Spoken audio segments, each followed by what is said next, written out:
Hello guys, ഇപ്പോൾ വൈകുന്നേരമൊക്കെ ആയപ്പം ഞാൻ പച്ചക്കറി ചെടികളൊക്കെ നനയ്ക്കാനായിട്ട് പറമ്പിലോട്ട് ഇറങ്ങിയേക്കോട്ടോ. പച്ചക്കറി ചെടികളെന്ന് പറഞ്ഞാൽ ഒരുപാടൊന്നുമില്ല, കുറച്ച് തൈകളൊക്കെ ഇപ്പോൾ വെച്ചിട്ടേ ഉള്ളൂ കേട്ടോ. എല്ലാം ഒന്ന് ആയി വരുന്നതേ ഉള്ളൂ.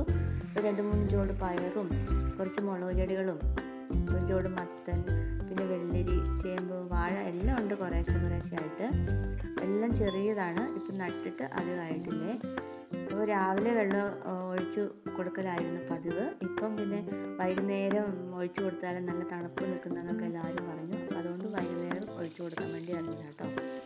പിന്നെ ഒരു ജോഡ് കുറ്റിക്കുരുമുളകിൻ്റെ തൈ ഒരു ബക്കറ്റിനകത്ത് വെച്ചിട്ടുണ്ട്. നമുക്ക് കുറേ വാഴകളൊക്കെ ഉണ്ടായിരുന്നു, അതെല്ലാം കൊലയെല്ലാം മൂത്ത് വെട്ടിയതിന് ശേഷം അതിൻ്റെ തൈകളൊക്കെ നട്ടതാണ് കേട്ടോ ഇപ്പോഴേ. നമ്മൾ വെള്ളം ഒഴിക്കുന്നത് എങ്ങനെയാണെന്ന് വെച്ചാൽ നമ്മുടെ കിണറ്റിൽ നിന്ന് വെള്ളം അടിച്ചൊരു ബാരലിലോട്ടാക്കിയിട്ട് അതിനകത്ത് ചെറിയ ബക്കറ്റുകളിൽ കോരിക്കൊണ്ട് ഒഴിക്കുവാണേ. ഈ ചേമ്പുകളൊക്കെ ഇപ്രാവശ്യം ചേമ്പ് പറിച്ചതിന് ശേഷം അന്നേരം തന്നെ നട്ട് വെച്ചിട്ട് വെള്ളം ഒഴിച്ചു കൊടുത്തതാണ്. ഇപ്പം അതൊക്കെ ഉഷാറായിട്ട് വരുന്നുണ്ട്. പച്ചമുളകൊന്നും നമ്മൾ കടയിൽ നിന്നൊന്നും അങ്ങനെ വാങ്ങാറില്ല.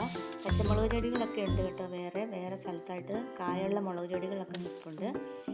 വാഴക്കൊലകളൊക്കെ കൊത്തിയപ്പം ഒരു കൊല വെട്ടാതെ ചാച്ചി നിന്ന് വിട്ടിട്ടുണ്ടായിരുന്നു കേട്ടോ. ആവശ്യങ്ങളൊക്കെ വരുമ്പം അതിനകത്ത് നിന്ന് ഓരോ കായൊക്കെ അടത്തി കൊണ്ടുപോകുമായിരുന്നു. ഇപ്പം നോക്കുമ്പോൾ അതെല്ലാം പഴുത്തിട്ടുണ്ടായിരുന്നേ. മരപ്പെട്ടിയും വവ്വാലും ഒന്നും കൊണ്ടുപോകാതെ കൂടൊക്കെ ഇട്ട് കെട്ടി വെച്ചേക്കുമായിരുന്നു. പിന്നെ അതും കൂടെ അങ്ങ് കൊത്തിയെടുത്തേ.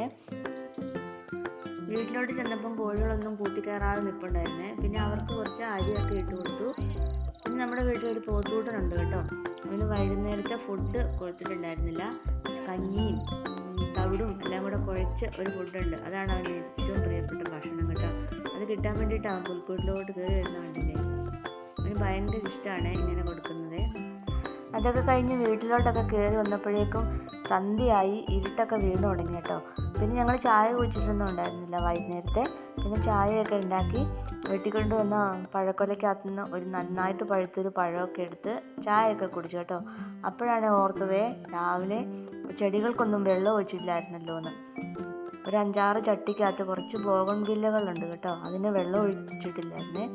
അപ്പം ഞങ്ങളിവിടെ ആ ചെടിക്ക് കടലാസ് ചെടി എന്നാട്ടോ പറയാറ്. ചായയോട് കഴിഞ്ഞിട്ട് പിന്നെ അതിനൊക്കെ പോയി വെള്ളമൊക്കെ ഒഴിച്ചു കൊടുത്തു കേട്ടോ. അപ്പോഴേക്കും നന്നായിട്ട് ഇരുട്ടൊക്കെ ആയി. ലൈറ്റൊക്കെ ഇട്ടതിന് ശേഷമാണ് വെള്ളം ഒഴിച്ചത്. അപ്പോൾ സബ്സ്ക്രൈബ് ചെയ്യാൻ മറക്കല്ലേ.